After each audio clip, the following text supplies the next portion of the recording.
Ready भाई तू अपना ध्यान रख। तेरा जो आवाज जो कड़क सी आवाज आ रही है।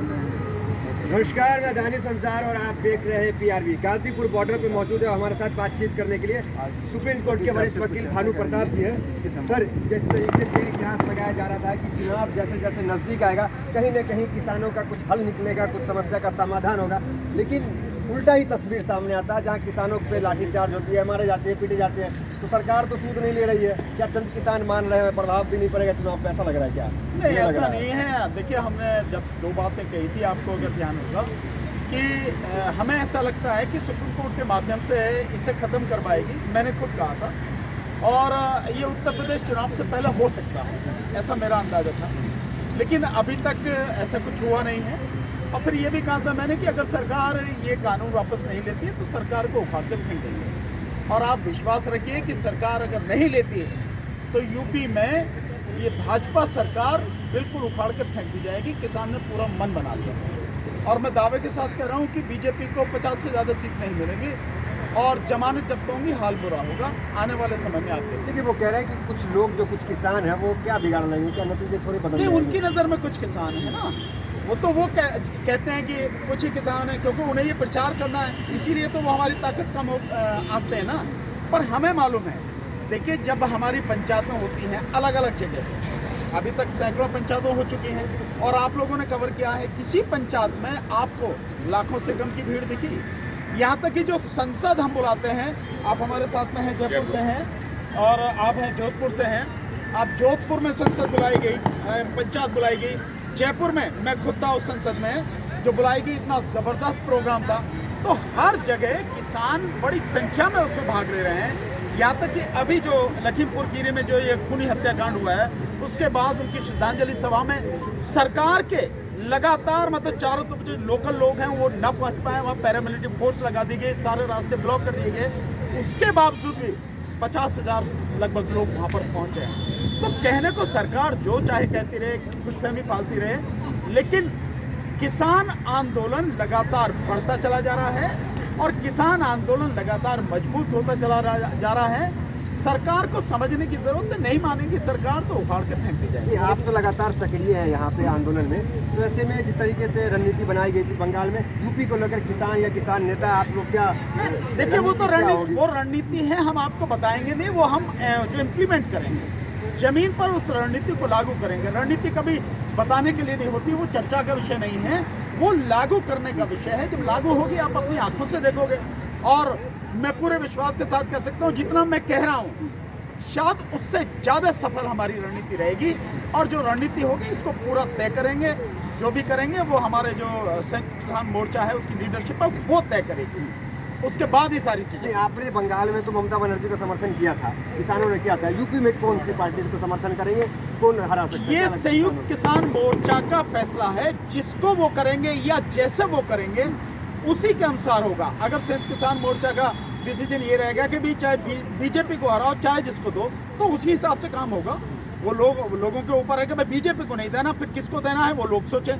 अगर कि संयुक्त किसान मोर्चा ये लेगा कि भी पर्टिकुलर पार्टी को देना, जो भी डिसीजन होगा इसमें व्यक्तिगत किसी का कुछ नहीं है, ना मेरा ना किसी का, जो भी होगा संयुक्त किसान मोर्चा का डिसीजन होगा, वही डिसीजन फाइनल होगा, उसी डिसीजन को इम्प्लीमेंट किया जाएगा, लागू किया जाएगा, उसी के अनुसार काम किया जाएगा। थोड़ी देर के लिए कृषि कानून बिल को साइड रखते हैं तो और भी ऐतिहासिक फैसले जो योगी जी या मोदी जी ने लिया है तो उसको किसान नहीं देख रहे हैं क्या? ऐतिहासिक फैसला मोदी और योगी की तो औकात ही नहीं है कोई फैसला ले सके, और ऐतिहासिक तो बहुत दूर की बात है। बड़े बड़े फैसले लिए जिससे लोग कांप जाते थे, वो सब फैसले लिए। कौन कांपता? भाई हम तो नहीं कांपे, यहाँ किसान नहीं कांपे, और पाकिस्तान तो कांपता ही रहता है, सपनों में कांपता है पाकिस्तान। फिर उसके यहाँ जाके बिरयानी भी खाते हैं, मोदी जी जाते हैं उसमें जाते हैं, उनके यहाँ क्या कहते हैं जन्मदिन में जाते हैं, उनसे जो अपनी जो बड़ी उनकी अच्छी तालमेल भी होती है।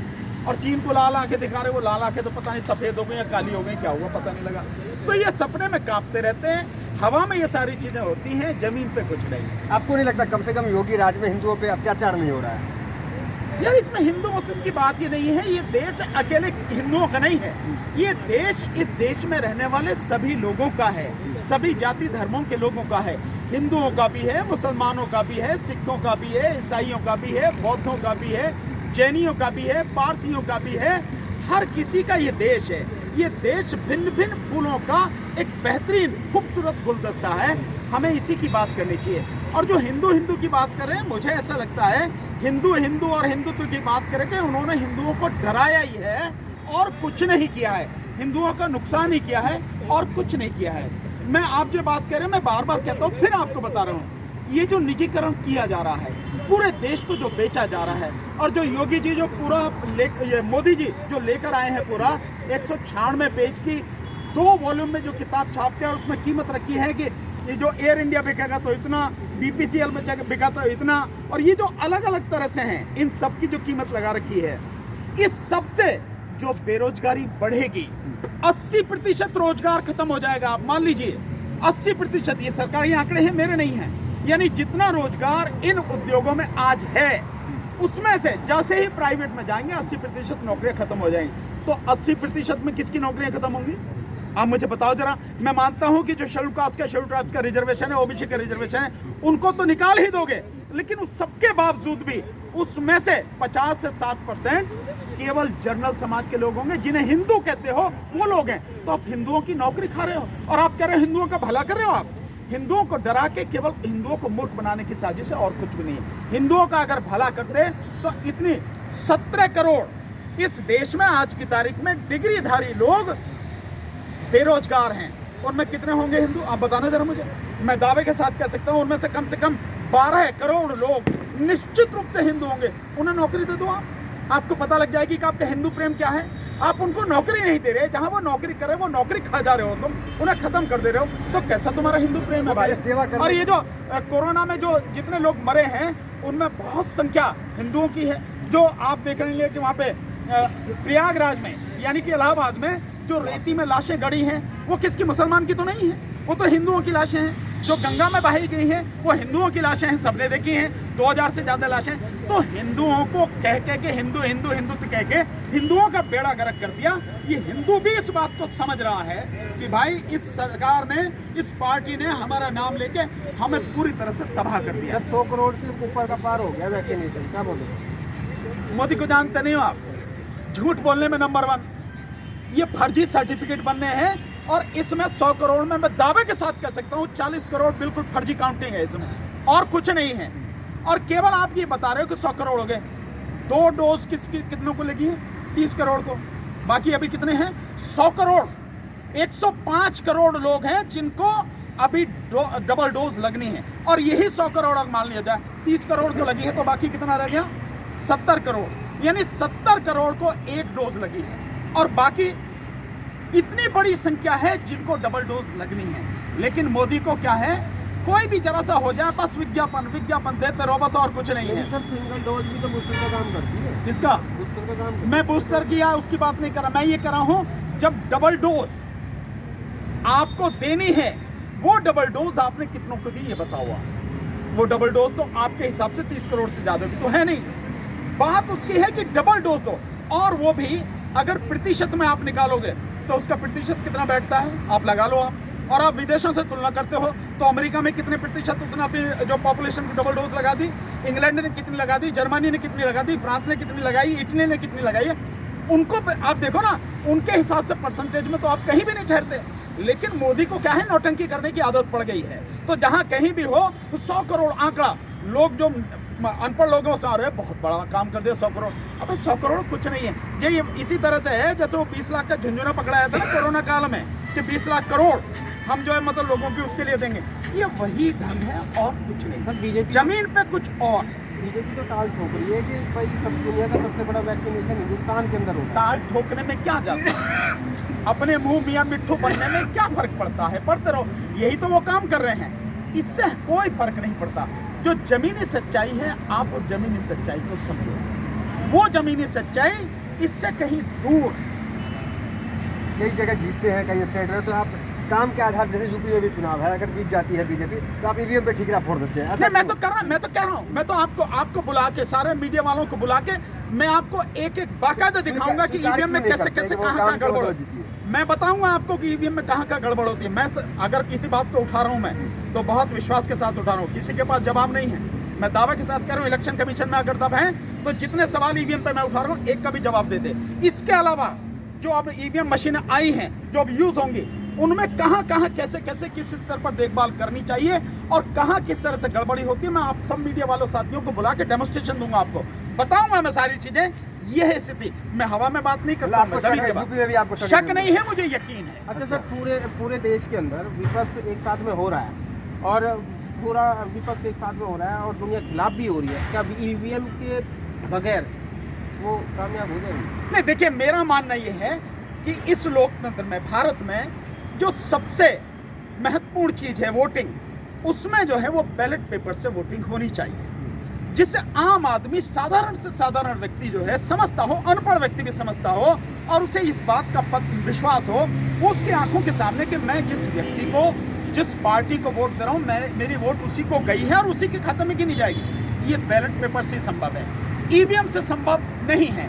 विपक्ष को चाहिए कि सबसे बड़ी लड़ाई वो ईवीएम के विरोध में लड़े, लेकिन अफसोस और बड़ा दुर्भाग्य, बार बार हम इस बात को कह रहे हैं कि विपक्ष इस बात पर चर्चा ही नहीं कर रहा। क्यों नहीं कर रहा ये मैं नहीं जानता। मैं इतना तो मैं कह सकता हूं कि कांग्रेस तो इसलिए नहीं कर रही क्योंकि ईवीएम को लाने वाली ही कांग्रेस है, तो जो पार्टी लेके आई है ईवीएम को वो क्यों विरोध करेगी, वो सारा सब। और बाकी जो लोग हैं वो क्यों नहीं कर रहे हैं? क्या उनकी कोई एक ऐसी कोई कमजोर नस दबी हुई है जिसकी वजह से वो बोल नहीं रहे हैं? क्या कोई बीजेपी ने, मोदी ने कोई फाइल खोल रखी है उनकी जिसकी वजह से ईवीएम के खिलाफ नहीं बोल रहे? क्या कारण है मैं नहीं जानता हूं, लेकिन विपक्ष को सबसे ज्यादा ईवीएम को हटाने के लिए लड़ाई पहले लड़नी चाहिए।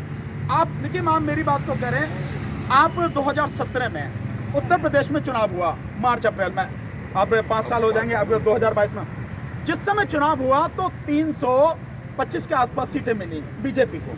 लेकिन उसी साल अक्टूबर में जब नगर पालिका का चुनाव हुआ तो 14 नगर निगम जहां पे ईवीएम से चुनाव कराए गए, वहां 14 में से 12 बीजेपी जीती और बाकी सारी नगर पालिकाओं में जहां भी चुनाव कराए गए वो बैलेट पेपर से कराए गए और उसमें बहुत बुरी तरह से वो हारी। ठीक इसी तरह से अब आ जाइए, आप अभी इसी साल चुनाव हुआ है पंचायत का, उत्तर प्रदेश की बात बता रहा हूं मैं। उत्तर प्रदेश में जब पंचायत का चुनाव हुआ वो चुनाव हुआ बैलेट पेपर से, और बैलेट पेपर से जब चुनाव होने के बाद बीजेपी की स्थिति क्या है, 20% पर आकर सिमट गई, यानी 3050 सीटों में से मात्र 650 सीटें बीजेपी जीत पाई। अगर उसके साथ इतने लोग हैं, अगर जनमत और बहुमत उसके साथ में है, तो मैं समझता हूं उसे कम से कम 70% वो सीटें जीतनी चाहिए थी, लेकिन वो नहीं जीती। तो इससे साफ जाहिर है कि जहां भी बैलेट पेपर से चुनाव होगा बीजेपी का सफाया हो जाएगा, और जहां ईवीएम से होगा वहां वो कुछ भी कर सकते हैं। आप तो मजबूती से विरोध करते हैं, भले विपक्ष नहीं कर रहा हो, लेकिन आपको लगता है कि मोदी सरकार में संभव है ईवीएम को हटा पाना? बिल्कुल संभव है, और आप देखें ना, मोदी सरकार में ही हटेगी, निश्चित रूप से हटेगी, इसमें मुझे कोई शक नहीं है। बस मेरा आपके माध्यम से निवेदन ये है उस जनता से, देश के मतदाताओं से, आम आदमी से, कि जो लड़ाई हम लड़ रहे हैं, जो सिग्नेचर कैंपेन हम चला रहे हैं, उसमें हमारा साथ दें ताकि हम ईवीएम को हटाने में, हटवाने में कामयाब हो सकें। ये केवल लोगों के ऊपर निर्भर है, सरकार की कोई औकात नहीं है। जब जन आंदोलन होता है और जनता खड़ी हो जाती है, सरकार पूंछ दबा के भागती है। सरकार से कभी किसी को डरने की जरूरत नहीं है, केवल और केवल अपने आप को समझने की जरूरत है, अपने अंदर आत्मविश्वास जगाने की जरूरत है और सही रास्ते पर मिलकर कदम बढ़ाने की जरूरत है। लोग अगर साथ देंगे तो मैं फिर कह रहा हूँ, पूरे विश्वास के साथ कह रहा हूँ कि हम ईवीएम को हटाने में कामयाब हो जाएंगे। लोग साथ नहीं देंगे तो मैं फिर कुछ नहीं कर सकता। सर, विपक्ष साथ में आ नहीं रहा, आप सिग्नेचर, अरे मैं ही विपक्ष हूं ना यार, मैं तो कह रहा हूं कि इस देश की जनता ही आज की तारीख में विपक्ष है। और अगर किसी को लगता है विपक्ष, तो यार हम भी विपक्ष है ना, हमारी भी पार्टी है, हम भी चुनाव में जा रहे हैं, ईवीएम के खिलाफ लड़ रहे हैं, तो हम विपक्ष है। आपको मैं विपक्ष नहीं दिखाई देता? विपक्ष का मतलब क्या है? जो सरकार के विरोध में बोले। मेरे से तगड़ा कौन बोल रहा भाई विरोध? मोदी की खूब कवर खोदता हूं मैं, है नहीं है? सरकार के खिलाफ, बीजेपी के खिलाफ, उनकी हर नीति पर जो भी जन विरोधी है, मैं खुल के बोलता हूं। तो आपको मैं विपक्ष नजर नहीं आता? आप मुझे ही मानो विपक्ष, मैं ही विपक्ष हूं यार, मैं ही इनकी कबर खोदूंगा, चिंता क्यों कर रहे हो? सर, ग्लोबल हंगर इंडेक्स की एक रिपोर्ट आई है, जिसमें 101 पे आ गया, नीचे आ गया। तो मोदी जी को दिखाना चाहिए कि 117 में से आप 101 पे आ गए। यही वो तो विरोध कर रहे हैं। कौन विरोध कर रहे हैं? बीजेपी विरोध कर रही है। बीजेपी विरोध कर रही है क्योंकि जहां उनकी जो है सारी नीतियां पूरी दुनिया के सामने नंगी हो जाती हैं, और उस सच बाहर आ जाता है, उसका बीजेपी विरोध करती है। अगर मोदी जी को कह दिया जाए धरती पे इससे बढ़िया कोई आदमी नहीं होता, वो सब उसका एडवर्टाइजमेंट करेंगे कि इस पत्रिका ने, इस संस्था ने कहा कि मोदी से बढ़िया कोई आदमी नहीं। तो ये उसका दोहरा तिहरा चरित्र हर कोई जानता है, इसको समझने की जरूरत है। Thank you. असल में लोगों को, दोस्तों आप चलो कोई बात नहीं, लोगों को ये लोग ये समझते हैं मोदी को हम जिता देंगे। कॉर्पोरेट ने उसको खड़ा किया, उस कैंडिडेट को कॉर्पोरेट ने खड़ा किया है, वो आदमी उनका है, आदमी उनका है। एक बात गाजीपुर बॉर्डर से मैं जय जुलम 77.com